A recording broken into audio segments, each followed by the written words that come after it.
কেউ আছে। দরজাটা হাট করে খোলাই ছিল। হেমন্তের শেষের এই সময়টায় প্রকৃতি এতটাই শান্ত ও সুন্দর থাকে যে ঝড় বৃষ্টির কোনো সম্ভাবনাই থাকে না। বাইরে বেরোলে একটা মৃদু হাওয়ার শিরশিরানি টের পাওয়া যায় বটে, কিন্তু তা কোনো কিছুকেই নাড়াতে পারে না। তাহলে দরজাটা বন্ধ হলো কি করে?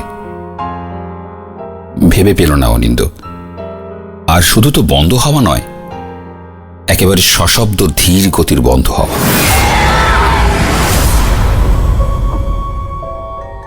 এই বইটা থেকে নোটটা নেওয়া ভীষণ জরুরি। পুরাতত্ত্ব বিষয়ক একটা প্রবন্ধ লিখতে হচ্ছে তাকে, সেই জন্যই এই বইটা খুব দুর্লভ।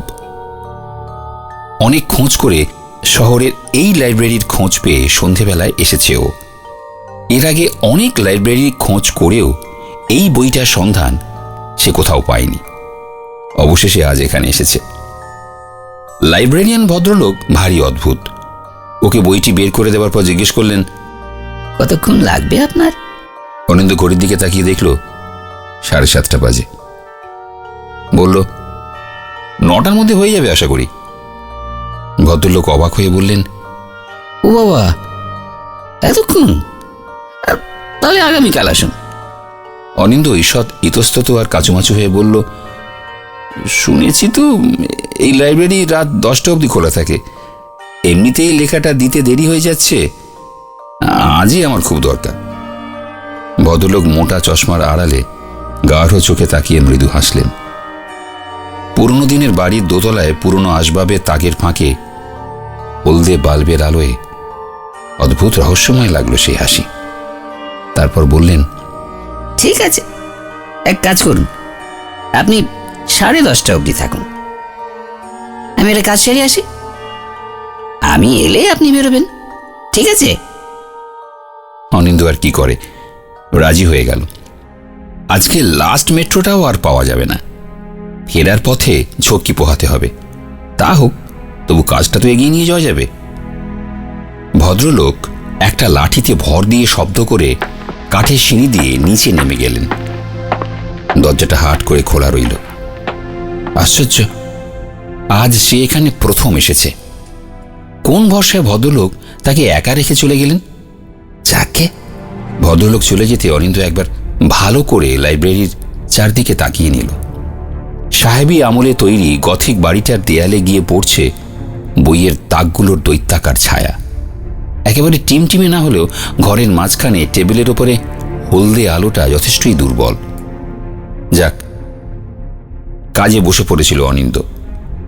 কতক্ষণ যে বুঁদ হয়ে কাজ করছিল খেয়াল নেই। তারপর হঠাৎই এই দরজা বন্ধ হওয়া। হাত ঘড়ি দেখল, প্রায় 9:30 বাজছে। সোজা হয়ে বসল ও। দরজার দিকে ফিরে জিজ্ঞেস করল, কে কে ওখানে? কোনো উত্তর পেল না। উঠে দাঁড়ালো ও। মনে হলো যেন একটা শ্বাস শব্দ আসছে কোথা থেকে। পিছনের দিক থেকে দেয়ালে যেন সরে এলো একটা ছায়া। এমনিতে খুবই সাহসী সে, তবু কেমন যেন একটা অস্বস্তি হলো। ভয়ে কাটাতে দ্রুত দরজার কাছে গিয়ে আবার দরজাটা খুলে দিল। উকি মেরে দেখল বাইরেটা, কেউ কোথাও নেই। একটা কালো বেড়াল শুধু একবার ডেকে চলে গেল নিচের দিকে। অনিন্দ আবার ঘরে ফিরে এলো। দেখল সিলিং থেকে ঝোলানো লম্বা তারের লাইটটা যেন দুলছে। সেটা কি ওর চোখের ভুল? সে ফিরে এলো টেবিলে। কাজটা প্রায় হয়েই এসেছে। শেষ দুটো নোট লিখে ফেলতে চাইল তাড়াতাড়ি, কিন্তু তার কেবলই মনে হতে থাকলো কারা যেন তার চারদিকে পায়চারি করছে। সস শব্দ আসছে মাঝে মাঝে, কিন্তু চোখ তুলে তাকাতেই সে আর কাউকেই দেখতে পেল না। কোনো রকমে লেখাটা শেষ করে দেখল 10:15 বাজে। ভদ্রলোক আসতে এখনো প্রায় 15 মিনিট বাকি। কি করবে সে এখন? না, একটা হালকা কোনো গল্পের বইয়ে চোখ বোলানো যাক, এই ভেবে উঠে দাঁড়াতেই টপ করে লাইব্রেরির হলদে আলোটা নিভে গেল। আর অন্ধকারে ভেসে এলো সেই দরজা বন্ধ হওয়ার আওয়াজ।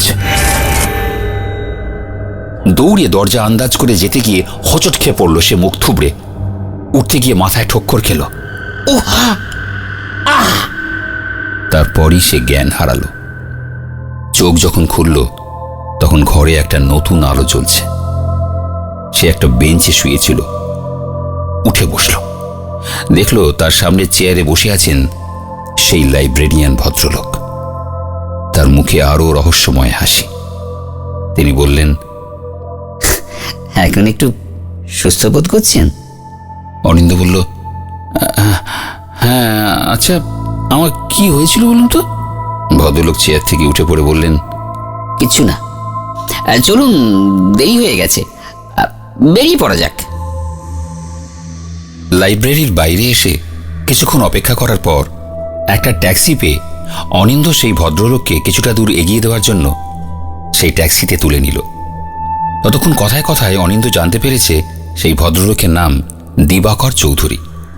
যেতে যেতে দিবাকর বাবু বললেন, এখন যেটা আপনি লাইব্রেরি দেখলেন, আজ থেকে প্রায় 100 বছর আগে সেটা একটা জমিদার বাড়ি ছিল। আর যে ঘরটায় বসে আপনি লেখাপড়া করছিলেন, ওই ঘরটাই ছিল জমিদার সূর্যেন্দ্র সরকারের জমিদারিতে অপরাধীদের শাস্তি দেবার গোপন ঘর। কি আর বলবো, ইতিহাস বলে অনেক তাজা প্রাণের হাহাকার লুকিয়ে আছে ওই ঘরে। তাই রাত 9টার পর ওই ঘরে কেউ একা বসে পড়াশোনা করতে সাহস পায় না, এমনকি আমিও না।